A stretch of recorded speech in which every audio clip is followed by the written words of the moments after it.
په جرابو باندې مس صحیح نه ده او په دې سره اودس نه کیږي. دا د ځان سره یاد ساتئ.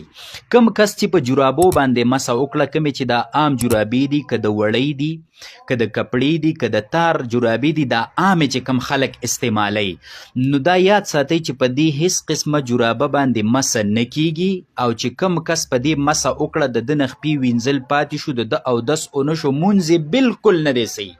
نو چې کم امامان په جرابو باندې مسه کوي، په دې عام جرابو، نو په هغه امام پسې مونځ مه کوئ، ځکه د هغه خپل مونځ نه کیږي، نو ستا مونځ به ورپسې څنګه وشي.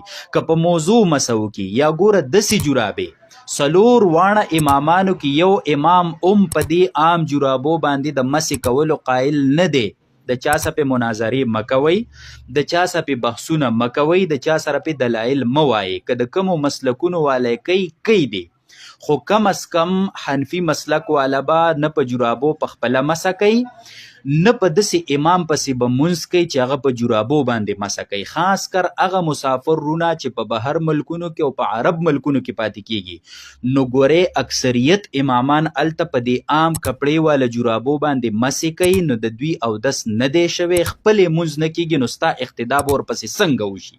صحیح شوله. هغه جرابې چې د موضوع په شان وي، د موضوع صفتونه پکې وي، اوبه نه جذب کوي، ډبرې دي، صحیح شوله، هغه صفتونه پکې دي، نو بیا په هغه جرابو به مسه درسته وي. خو دا عام جرابې چې کم خلک استعمالوي، ګورې په دې مسه صحیح نه ده، په خپله هم په دې عمل وکړئ. او که کم امامان په جرابو مسه کوي او تا ته ښه پته وي، نو په هغه امام پسې مونځ مه کوه، دا مونځ ستا نه کیږي. په دې مسله باندې ځان هم پویه کوي. او د ژمي موسم دی، نو په موږ او تاسو لازم دی او ضروري دی چې نورو مسلمانانو ته هم ورسو. وصلی الله علی النبی.